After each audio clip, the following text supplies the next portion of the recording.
começar este vídeo citando Lucas capítulo 23, versículos 42 e 43. O ladrão na cruz, um deles, disse ao Senhor Jesus. E disse a Jesus, Senhor, lembra-te de mim quando entrares no teu reino. E disse-lhe Jesus, em verdade te digo que hoje estarás comigo no paraíso. É incrível, mas o versículo 43, que é algo tão simples de aceitar como está em nossas Bíblias, em verdade te digo que hoje estarás comigo no paraíso, tem certa controvérsia que realmente se arrasta desde tempos antigos, que gira em torno da pontuação correta deste versículo. Note o seguinte, a maioria dos intérpretes, segundo aparece na tradução que acabei de falar, acredita que a palavra hoje, como advérbio, está vinculado ao termo estarás, e que por isso mesmo Jesus teria prometido ao ladrão penitente, que o ladrão haveria de entrar imediatamente em um estado infinitamente melhor que o deste mundo, onde a sua alma haveria de viver na consciência de um ambiente mais excelente, ou seja, o Senhor realmente estava prometendo um paraíso com ele, com Cristo, naquele exato momento. Entretanto, segundo certos estudiosos que colocam uma vírgula após a palavra hoje, esteja vinculado à palavra digo e não com a palavra estarás. E aí muda não somente todo o sentido, mas forma uma doutrina que não é bíblica. Note como ficaria. Em verdade te digo hoje que estarás comigo no paraíso. Notou a diferença? Em verdade te digo hoje, vírgula, que estarás comigo no paraíso. Lembra como está na sua Bíblia, na versão Almeida? Está assim, o Senhor Jesus Cristo disse, em verdade te digo que hoje estarás comigo no paraíso. Sem vírgula. Se for colocado a vírgula depois da palavra hoje, entenderíamos que Jesus teria simplesmente feito uma promessa naquele mesmo dia de que algum dia, talvez em futuro distante, após a ressurreição dos corpos, aquele homem finalmente estaria em companhia de Jesus em seu reino. Esta última interpretação não é nova, mas tem sido defendida por muitos que têm procurado sustentar a crença de que a alma e o espírito dormem na hora da morte.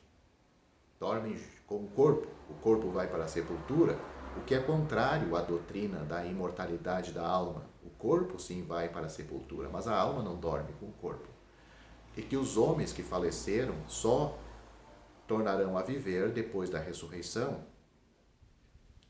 Entre as principais organizações que defendem esta maneira de ver este versículo e apoiar a sua doutrina está os adventistas e as chamadas testemunhas de Jeová. Normalmente essas religiões se agarram em textos que aparentemente há uma dificuldade e eles apoiam aí para apoiarem seus pensamentos e desprezam as doutrinas claras encontradas em outras partes da Bíblia.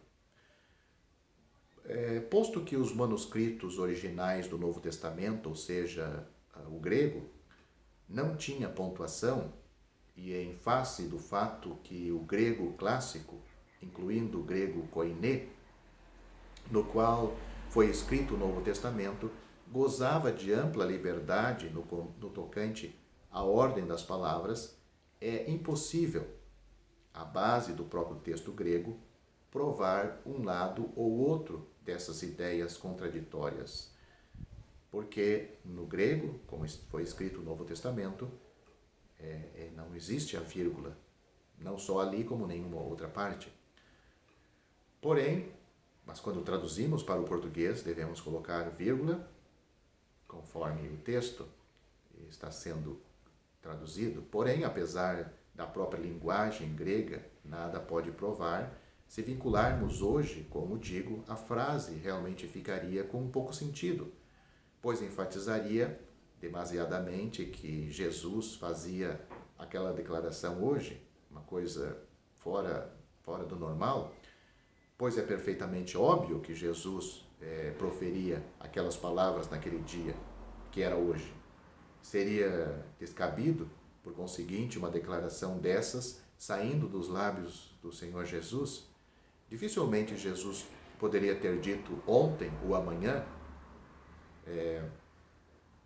Por isso, a vinculação do vocábulo hoje, a palavra digo, não tem sentido e é perfeitamente supérflua.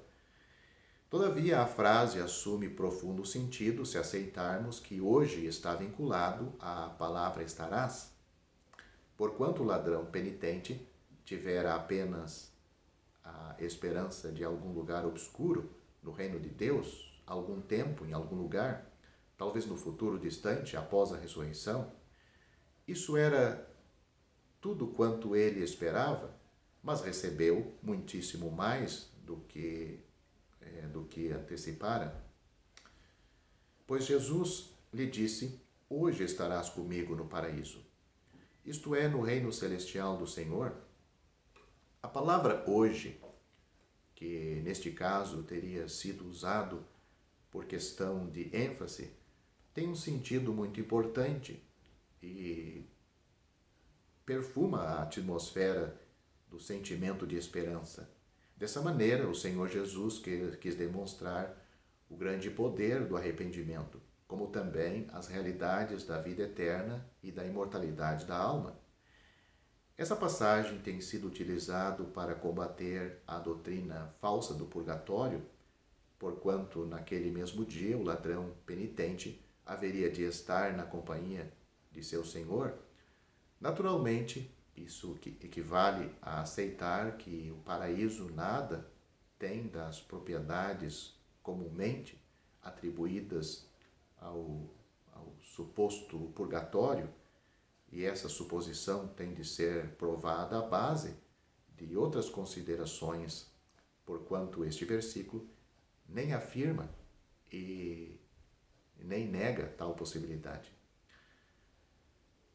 Esta passagem ilustra diversas verdades importantes, além daquelas que têm sido discutido até este ponto, a saber, primeiro, o sono da alma é uma doutrina falsa, porquanto a alma é imortal, sendo permanentemente capaz de sentir e de existir em outra dimensão. Note sobre a imortalidade da alma, 2 Coríntios capítulo 5, versículo 8. Vá lá na sua Bíblia e leia. Segundo ponto, vemos que a doutrina da justificação pela fé fica demonstrada aqui, bem como o valor da fé de mistura com o arrependimento. Sobre este assunto, leia sobre justificação em Romanos, capítulo 3, versículo 24. Procure a sua Bíblia. Se não tem Bíblia, se você está me vendo, então possivelmente tem internet. Tem Bíblias gratuitas, poderia baixar em seu computador ou celular para ler. Terceiro ponto, fica aqui demonstrado que existe um verdadeiro estado espiritual para onde vão as almas dos remidos, intitulado paraíso, céu hoje. Quarto ponto, fica demonstrado aqui, acima de tudo, que o Senhor Jesus é o Salvador, estando dotado de autoridade para pronunciar uma palavra que garante a salvação eterna da alma do pecador arrependido. Quinto ponto, fica demonstrado aqui que as ordenanças humanas e até mesmo as ordenanças divinas, como a do batismo e a da ceia do Senhor, não são prerrogativas ou necessárias para conduzir a alma do homem ao céu. Note o que o Senhor Jesus disse: não se turbe o vosso coração. Credes em Deus, crede também em mim. Na casa de meu Pai há muitas moradas. Se não fosse assim, eu vou-lo teria dito: vou preparar-vos lugar. E quando eu for e vos preparar lugar, virei outra vez, e vos levarei para mim mesmo, para que onde eu estiver, estejais vós também. Mesmo vós sabeis para onde eu vou e conheceis o caminho. Disse-lhe Tomé: Senhor, nós não sabemos para onde vais e como podemos saber o caminho? Disse-lhe Jesus: Eu sou o caminho, a verdade e a vida. Ninguém vem ao Pai, senão por mim. Essas verdades se encontram em João capítulo 14, versículos 1 a 6. Já estão disponíveis para leitura os comentários do Novo Testamento e do Antigo Testamento de João Nelson Darby. Estão nos formatos de livro, e-book, também aplicativo para o celular Android. Visite o nosso site www.palavrasdoevangelho.com.